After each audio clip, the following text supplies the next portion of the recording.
जय हिंद, जय भारत, वंदे मातरम। वीरेंद्र त्रिपाठी का नमस्कार स्वीकार कीजिए।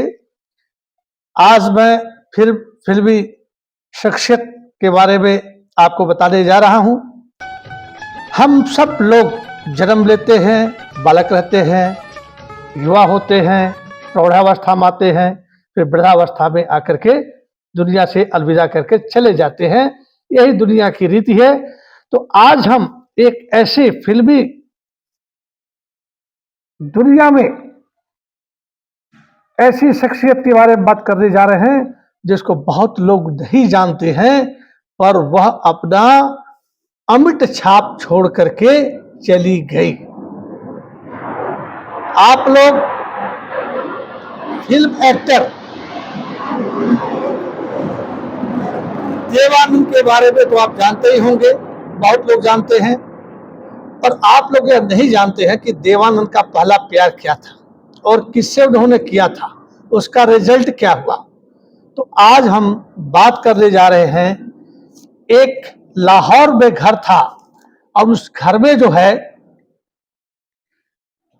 4 लोग रहते थे, 2 मर्द और 2 औरतें। उस घर के मालिक का नाम था अजीम जमाल शेख, उनकी पत्नी का नाम था मुमताज शेख, उनके साले का नाम था जहूर शेख और उनकी सास का नाम था नवाब साहिबा शेख। ये 4 लोग थे। लाहौर में एक बच्ची ने जन्म लिया और 1 साल के बाद ही ये लोग बंबई में जो मैरिन ड्राइव रोड है, इसका फोटो दिखेगा, बहुत लोग नहीं समझ पाएंगे। समुद्र के किनारे जो सड़क है उसी के किनारे एक कृष्णा पैलेस है, उसी के अंडरग्राउंड अपार्टमेंट में लोग रहते थे। जब बच्ची धीरे धीरे बड़ी हुई, 4 साल की हुई, कहीं लिखा गया है 4 साल में लोग आए, कहीं लिखा है 1 साल में आए, जो भी है, बच्ची की आवाज बड़ी सुरीली थी। जब घर में कोई फंक्शन होता था या कोई मेहमान आते थे, लोग कहते जरा, हम लोग छोटे बच्चों कहते सुनाओ सुनाओ जरा गाना सुनाओ, ये सुनाती थी। इतना सुरीली आवाज इसकी थी कि पड़ोस में जब कोई फंक्शन होता था तो वहां भी ये सुनाती थी। अब बच्ची धीरे बड़े होती है। अब इसका जो है एडमिशन जो है एक स्कूल में हो जाता है और न्यू हाई स्कूल में हो जाता है। वहां पर पढ़ने जाती है, लेकिन यह स्कूल कंटिन्यू नहीं जाती है और इसके पिताजी को बुलाया जाता है कि आप अजीज जमाल शेख को, कि आपकी बच्ची स्कूल से फरार हो जाती है और बहुत गायब रहती है। यदि ऐसा हुआ आगे से तो उसका नाम काट दिया जाएगा, स्कूल से निकाल दिया जाएगा।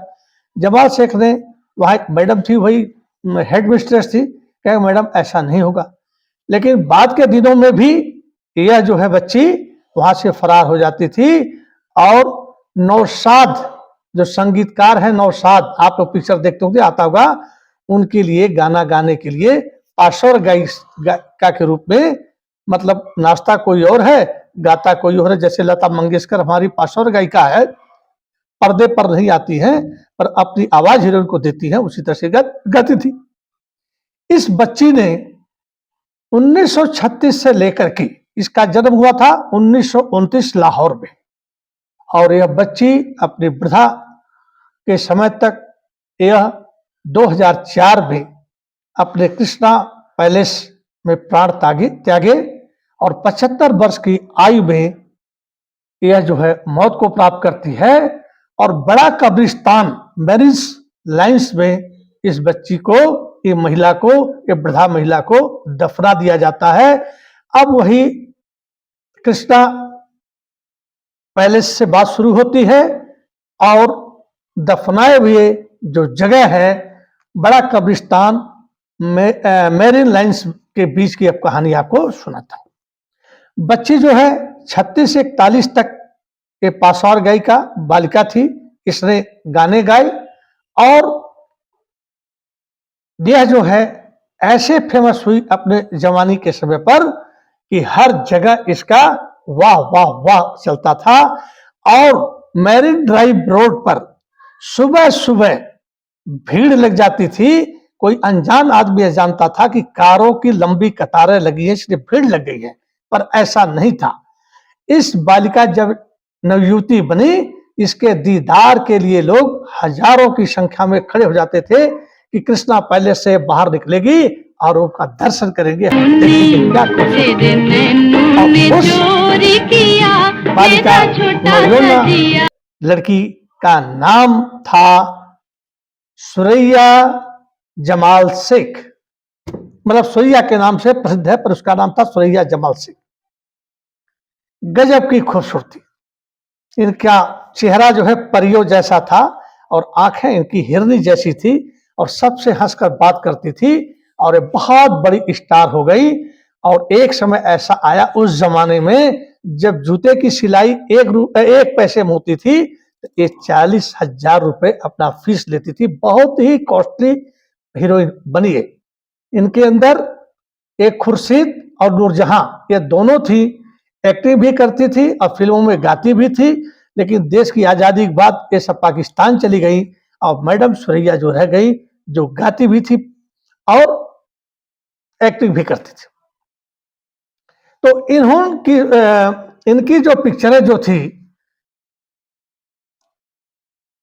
ब्लैक एंड व्हाइट होती हैं, उस जमाने में कलर थी नहीं। तो जिनके बारे में इनकी प्रेम कहानी का प्रसंग मैं बताने जा रहा हूं, वो हैं सदाबहार हीरो देवानंद।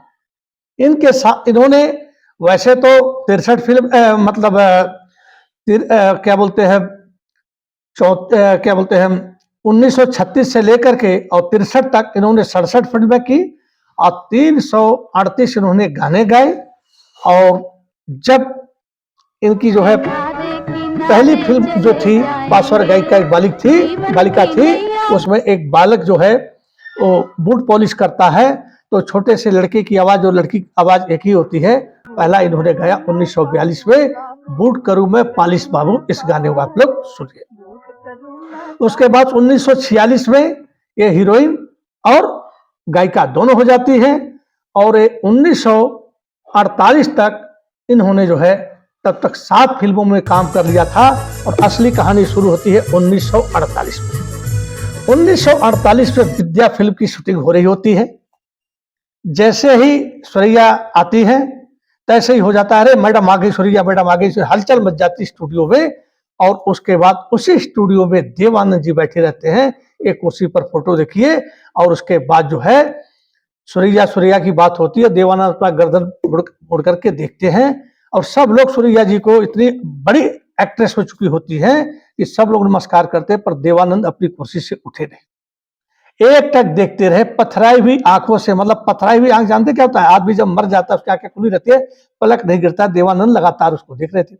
सुरैया जी शूटिंग करने लगी, लेकिन इनकी आंखों में वो चमक थी देवानंद के लिए कि ये शूटिंग नहीं कर पा रही थी और बार बार ध्यान इनकी तरफ चला जाता था। उस समय सुरैया जी मात्र 19 साल की थी और देवानंद जी जो है 24 साल के थे। तो इन्होंने डायरेक्टर से कहा कि जो महानुभाव कुर्सी पर बैठे हुए हैं उनको जो है उठा दीजिए, तभी मैं शूटिंग कर पाऊंगी। डायरेक्टर आया, देवानंद से बात किया, देवानंद लेकर के सुरैया के पास आ गए। सुरैया ने सोचा था कि इनको कमरे से बाहर कर देंगे। उसके बाद जो है कहते हैं मैडम ये जो है देवानंद हैं, गुरदासपुर के रहने वाले हैं और इस फिल्म के हीरो हैं, आपके साथ काम करेंगे। चलिए शूटिंग शुरू होती है। इसी विद्या फिल्म की शूटिंग में नाव पर एक सीन है, देखिए नाव तैर रही है, गाना चल रहा है, नाव पानी में पलट जाती है, सुरैया जी डूबने लगती है और देवानंद जी जो है मतलब उनको पकड़ करके और बाहर लेकर के आ जाते हैं। ऐसे ही एक शूटिंग हुई थी मदर इंडिया में, जब सुनील दत्त मतलब नरगिस उनकी पत्नी का नाम था, सुनील दत्त की पत्नी का नाम था नरगिस मदर इंडिया। और जो है जब एक खलिहान में पुआल रख दिया गया था, उस पर आग लगा दी गई थी कि अब इसमें से आग से निकलेंगी। जैसे आग लगाई गई दोस्तों, उस समय चारों तरफ से हवा चल गई और नरगिस जो है संजय दत्त की जो मां है वो आग में फंस गई। बचाने वाला कोई नहीं था। सुनील दत्त अपने कपड़े फाड़े और तुरंत अंदर गया और जाकर के नरगिस जी को कंधे पर लादे। ये मदर इंडिया की शूटिंग में है। और तुरंत वहां एक तालाब था, नदी थी, ले जाकर के पानी में डुबो दिया, उनकी आग बचा दी, उनकी आग से रक्षा कर दी। और इधर देवानंद जी ने पानी में के निकाल दिया। तो उन्होंने आग से बचाया था, तो लास्ट में ऐसा प्यार हुआ, इकरार हुआ और उन्होंने शादी कर ली। और देवानंद ने पानी से बचाया था, वहीं से प्यार शुरू हो गया, क्योंकि जो जीवन रक्षक होता है उससे बड़ा साथी कौन हो सकता है। मैं आपका हूं सब कहेंगे, लेकिन मुसीबत हो जाएगा तो सब 1 2 3 9 तो 11 हो जाएंगे। तो देवानंद जी ने सुरैया को उसमें बचाया और धीरे धीरे मतलब शूटिंग होती रही, दिल नजदीक आता गया और एक समय आया कि दोनों में प्यार हो गया। एक जगह दोनों बैठे थे, प्यार की बातें कर रहे थे, तो सुरैया कहती कि आप क्या देख रहे हैं। तो देवानंद ने कहा कि मैं तुम्हारी नाक देख रहा हूं, बड़ी खूबसूरत है पर लंबी है। सुरैया जी ने अपनी नाक को छुई, कही हाँ लंबी तो है। कहते देखो सुरैया, मेरे साथ जितनी हीरोइनों ने काम किया है मैं उनका नाम रखता हूं, तो मैं तुम्हारा भी नाम रखना चाहता हूं, नाम रखूं। सुरैया कहती हाँ रखिए। तो कहते लंबा करते हुए नो जी, मतलब नाक लंबी थी, नो जी। उसके बाद जो है दूसरे दिन क्या होता है, एक कोई विदेशी फिल्मी दुनिया के एक्टर होते हैं, तो सुरैया कहती है कि आप जानते हैं आपका चेहरा किससे मिलता है। बोलते हैं नहीं। तो विदेशी एक्टर का नाम ऐसा अटपटा है, पेटी ग्रिव्स की क्या नाम है मुझे याद नहीं आ रहा है।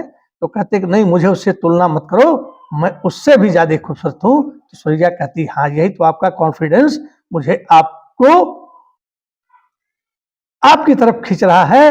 तो कहते हैं तेरी नजरों में वो जादू है, बिन डोर खींचा आता हूं, जाना है कहीं और पर तेरी ओर चलाता हूं। ये है दोस्तों, प्यार तो होना ही है।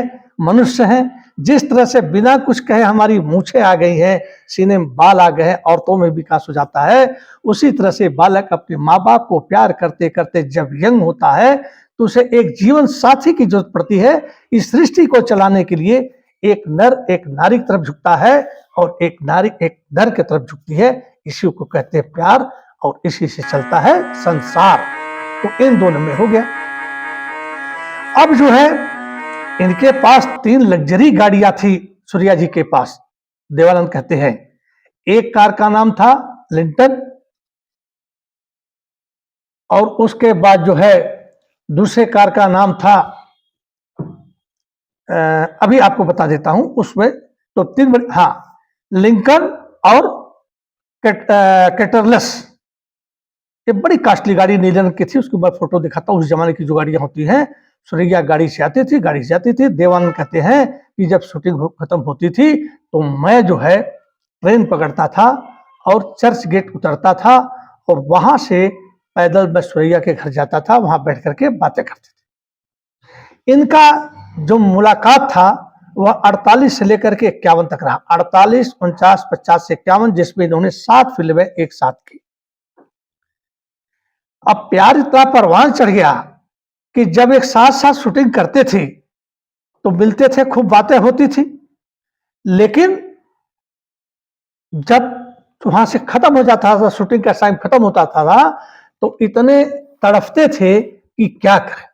तब दोनों ने मिल करके एक प्लान बनाया कि देवानंद साहब सुरैया के घर टेलीफोन करेंगे, क्योंकि देवानंद के पास कार वगैरह उस समय कुछ नहीं थी, अभी ये सफर कर रहे थे, स्ट्रगल कर रहे थे। तो देवानंद जी जो है कहीं बूथ से या कहीं से इनके पास रहा होगा। इनके भाई वैसे फिल्मी दुनिया में आ चुके थे, चेदानंद, लोग 4 भाई थे। तो ये फोन करते थे, सुरैया उसी समय फोन के पास रहती थी और उठा लेती थी, बात होती थी। लेकिन कब तक बात होगी, क्या होगा। पर उनकी जो नानी सी बादशाह बेगम शेख, वो बड़ी खतरनाक थी, बड़ी टाइट थी और सुरैया पर हर वक्त नजर रखती थी। क्यों रखती थी कि उनके घर में कमाने वाला कोई और नहीं था, सुरैया ही जो फिल्म से कमाती थी, उसी से उनके घर का खर्चा चलता था। तो नहीं चाहती थी सुरैया किसी के प्रेम के चक्कर में पड़े और शादी कर ले और हमारी माली हालत खराब हो जाए। तो हमेशा उस पर पड़ी रहती थी। अब यह हुआ कि अब क्या किया जाए, क्योंकि सुरैया कुछ तो बोलेंगी ना, हाँ क्या है, कहाँ हूँ, क्या कर रही हूँ, कर रहा हूँ भी बोलेंगी, फिर भी तो पता चली जाता है। बुढ़िया तो ऐसे ही सफेद बाल नहीं होते, वो सारी पकड़ लेती थी, बड़ी डांट पड़ती थी। सुरैया का शरीर, मन, मस्तिष्क तो खुद का था, लेकिन उस पर कंट्रोल उसकी नानी का था। उसकी माँ इतनी सख्त नहीं थी जितनी नानी शक्ति। और उस जमाने में जो बुजुर्ग होते थे वो जो कह देते थे वो रामबाण होता था, लक्ष्मण लकीर होती थी, उसको नौजवान या कोई भी क्रॉस नहीं करता था। उस समय धर्म का भी बहुत बड़ा बोलबाला था, जात का भी बहुत बड़ा बोलबाला था। यह शेख थे, जैसे दुबई के शेख होते हैं, आप देखे होंगे कैसे गोरे गोरे होते हैं, लाल लाल होते हैं, जरा मोबाइल में देखना उनकी पत्नियां कितनी खूबसूरत होती है। उसी तरह से यह सुरैया भी थी, शेख थी। अब क्या हुआ कि एक दिन शूटिंग चल रही थी, दिलीप कुमार और क्या बोलते हैं देवानंद थे, किसी काम के वश सुरैया की नानी को कोई काम पड़ गया और वह घर आ गई। इतने में ही देवानंद अंदर घुस गए और सुरैया से 45 मिनट बात किए। और देवानंद के कोई जब आए थे इनकी सैलरी 57 रुपए में, कहीं कलर थे, कहीं 85 रुपए में थे, बड़ी कम सैलरी मिलती होगी, पर 3000 रुपए के हीरे की अंगूठी इन्होंने खरीदी और सुरैया से कहा कि हमारी तुम्हारी अभी सगाई नहीं हुई है, इसलिए अंगूठी मैं तुम्हें पहना नहीं सकता हूं, एक गिफ्ट के तौर पर मैं तुम्हें अंगूठी दे रहा हूं। 3000 उस समय पर, सोच लो दोस्तों, लव इज द ग्रेट। पर कहीं आता है कि सुरैया ने अंगूठी नहीं पहनी, पर कहीं आता है कि सुरैया ने अंगूठी पहन ली। नानी ने देख लिया, बड़ी शक्ति लहजों में उसने पूछा कि यह किस महानुभाव ने आपको दिया है, और उसके बाद कार में बैठाई। इनका घर ही समुद्र के किनारे था, मैरिन ड्राइव रोड। तो उन्होंने क्या किया कि अंगूठी निकलवा करके और समुद्र में फेंकवा दी, 3000 की अंगूठी। यह कहीं आता है कि सुरैया ने खुद निकाल करके फेंक दी। इन्होंने 7 फिल्में 48 लेकर 51 तक किया। पहली फिल्म थी इनकी विद्या, फिर उसके बाद आए शायर, फिर आई जीत, उसके बाद आई नीली, उसके बाद आई अफसर, और उसके बाद आई सनम, और उसके बाद दो सितारे। दो सितारे सन 1951 में आती है और वहीं से इन लोगों को इतनी शक्ति हो जाती है कि अब मिल नहीं पाते हैं। एक नदी के दो किनारे जैसे होते हैं, बीच में नदी बहती रहती है और दो किनारे होते हैं, उसी तरह से उस नदी के माफिक इनका जीवन था। और इनकी नानी जो है, दो किनारे सुरैया और देवानंद थे और बीच में इनकी नानी नदी बनकर बह रही थी, मिलने नहीं दिया। और एक बार देवानंद ने फोन किया देवानंद ने फोन किया उसकी मां से कि मैं उससे मिलना चाहता हूं। देवानंद ने कहा कि मैंने रील बना करके दिया था। एक बार देवानंद उसको लेकर कोर्ट चले गए थे कि शादी कर लूंगा मैं, पर उसने कोई जवाब नहीं दिया। हर बात पर सुरैया चुप हो जाती थी, ना हाँ न ना। देवानंद तैयार थे कोर्ट में हम शादी कर लेंगे, लेकिन उसकी नानी का खौफ इतना ज्यादा था कि सुरैया ने हाँ नहीं कहा। और ना भी नहीं कहा, एक तरफ प्यार था तो प्यार को ठुकरा भी नहीं सकती, और प्यार के लिए अपने धर्म को, अपनी नानी की बात को भी नहीं छोड़ सकती। तो अंतिम में देवानंद सुरैया की मां ने देवानंद को बुलाया और अपने छत पर मुलाकात करने की बात की। देवानंद ने उस समय जो है अपने दोस्तों को बताया, दोस्तों का नाम मैं थोड़ा भूल चुका हूं। तो एक बलराज साहनी थे और एक कोई और था। तो उन्होंने क्या किया कि इंस्पेक्टर को तैयार कर लिया था कि कहीं के घर पर छत पर खतरा हो, तो इंस्पेक्टर अपनी राइफल लेकर के बैठ गए थे। और उसके बाद इनका जो मामा था जहूर शेख, इसने देवानंद को कहा था कि तुम सुरैया के रास्ते से हट जाओ, क्योंकि फिल्मों खुद खलनायक हुआ करता था, नहीं तो तुम्हारे सेहत के लिए अच्छा नहीं होगा। और देवानंद कठोर निर्णय नहीं कर सकते थे, छत पर मिले और बातें कम हुई दोस्तों, आंखों में आंसुओं से बातें ज्यादा हुई कि बहुत गहरा प्यार हुआ। एक दो शरीर एक जान थे, पर कमी क्या थी? धर्म, जात। तो शेख लोग हम हिंदुस्तानियों से शादी नहीं करते थे। तो अब सोच लो कि ऐसा है, खूब रोए लोग, आंसुओं से पोंछते पोंछते रुमाल तो खराब हो गए, आस्तीन से पोंछती रही, वह साड़ी से पोंछती रही, और कितने घंटे ये लोग रोए, इसका वर्णन कहीं नहीं मिलता है दोस्तों, लेकिन रोए। और देवानंद ने कहा कि मैं जीवन में किसी लड़की के लिए रोया हूं तो सुरैया के लिए रोया। उसके बाद 51 में उसके बाद देवानंद फिर मिलने नहीं गए, और उसके बाद मुख इन्होंने मोड़ लिया, पर सुरैया ने यह निर्णय कर लिया था कि शादी यदि देवानंद से नहीं हुई तो मेरी शादी किसी से भी नहीं होगी। एक बार लोगों ने पूछा कि आपने देवानंद से जब शादी नहीं की, शादी नहीं हो पाया, तो दूसरी शादी क्यों नहीं कर ली? तो उसने कहा कि मेरे नजरों में देवानंद ही बस गए थे, उसके बाद दूसरे की बसने की जरूरत नहीं थी। वो पास रहे या दूर रहे, नजरों में समाये रहते हैं। कोई मुझको बता दे कि आप प्यार किसी को कहते हैं।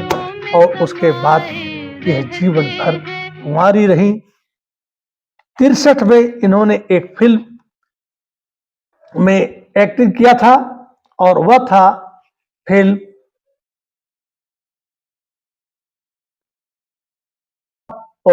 रुस्तम और सोहराब फिल्म थी, मतलब 63 में की थी। और मिर्जा गालिब जो है, इन्होंने 54 में एक्टिंग की थी। और मिर्जा गालिब के गाने दिल का ऐसा इन्होंने चित्रण किया उस गाने का कि पंडित जवाहरलाल नेहरू के बगल में बैठे थे, कहे सुरैया आपने तो गालिब की रूह को पकड़ लिया है। और उस फिल्म को राष्ट्रपति पुरस्कार मिला। और उसके बाद जो है सुरैया बहुत फेमस हो गई। और उसके बाद यह हमेशा खुर्शीद, केएल सहगल और कानन बाला के गाने गुनगुनाती रहती थी। और उसके बाद जो है धीरे धीरे धीरे धीरे अपने जीवन को पड़ाव पर गई। आगे हम ये बताएंगे कि इनकी मृत्यु कैसे हुई, और भी थोड़ी अधूरी स्टोरी है उसको बताएंगे। जय हिंद, जय भारत, वंदे मातरम। थैंक यू दोस्तों। वीडियो यदि आपको अच्छा लगे तो लाइक और शेयर, सब्सक्राइब जरूर कीजिएगा। बीच बीच में इनके क्लिप गाने भी मैं आपको सुनाता हूँ। जय हिंद, जय भारत, वंदे मातरम।